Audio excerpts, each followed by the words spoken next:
So, I theorize that the plotline in Mighty Morphin Alien Rangers where Tanya and Aisha switch places in the past has created an alternate timeline in which Aisha was never a Power Ranger because she didn't have the opportunity, and Tanya was the second person to don the mantle of the Mighty Morphin Yellow Ranger. This theory is just based on logical inferences from the information we're given in the show and is not something that is ever directly confirmed by the script.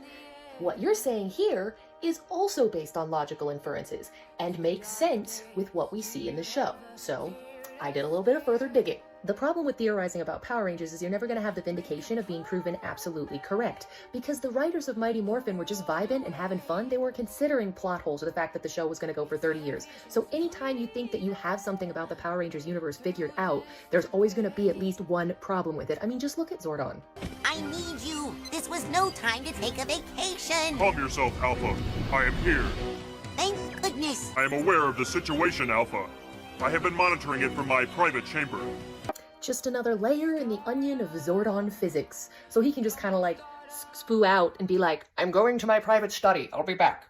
So the Evil Wiki says reverse time. The Ranger Wiki on the Orb of Doom also says reverse time, but the Wiki is wrong sometimes, so I don't really think that means anything. The Orb of Doom, when placed properly on the Earth, will cause the planet to freeze on its axis. So the Earth stops spinning. Big deal. What then? Not only will the Earth cease to rotate, the process of time will be reversed. You mean... Precisely, my dear. The Power Rangers will become the powerless Rangers as they are once again reduced to children. They will be unable to defend themselves against our awesome forces. I have had this problem before when trying to figure out something about the ninja coins, the ambiguity of language in Power Rangers. The fact that he doesn't say, sending the Earth 10 years into the past, like he's narrating Buck Rogers, but he says, the process of time will be reversed. It could go either way. That could be sending them 10 years into the past or making them 10 years younger in the present. But I do love this callback to the previous episode where Zed made them kids. Very good inside joke. I hate to be the one to break the news to you, Dad, but we tried this once before, and it didn't work then either. Been there, done that, what do you know? So I would say the main thing that counteracts the concept that he's sending them 10 years into the past is the fact that none of their geographical locations change. Because you would think if he was sending them 10 years into the past, he would send them to where they were at that point in time. So this fun little effect really throws a cog in the works. But I genuinely think that's what it is. I think it's just a fun visual effect idea that they had that caused a huge plot hole. I think this effect was done primarily to avoid a different plot hole where if they'd sent everyone to their geographical location 10 years in the past, then Tommy, Adam, Rocky, Aisha, and Kat would all be in their hometowns and not Angel Grove.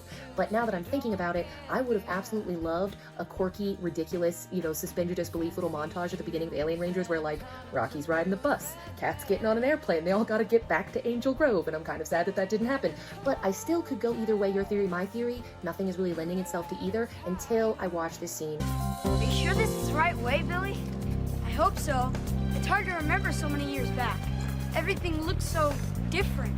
Billy has just confirmed that they are in the Angel Grove of 10 years past because he grew up in Angel Grove, but he can't remember what the buildings were exactly like 10 years ago. So this is showing that not only the people, but the world around them has also gone back in time. This scene is also how I knew I was going to love Mighty Morphin Alien Rangers. Hey, Bo. Hey, Skull.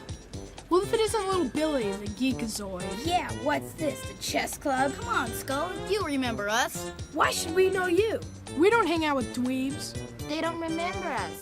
We didn't live here back then. And just to further show that they are creating an alternate timeline by altering the past, I'm going to show Zordon talking to Aisha and Tanya when Aisha tells him she's going to stay.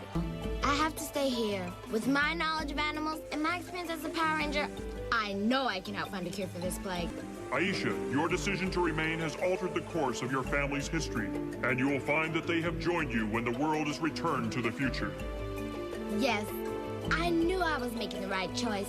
Key things to look at here, Aisha knows she's going to retain her memories because she mentions her skills as a Power Ranger. Then Zordon says she's altered history, and when the world goes back to the future, implying the entire world's going to go back to the future, her family will be there with her. They will have been there for the last 10 years.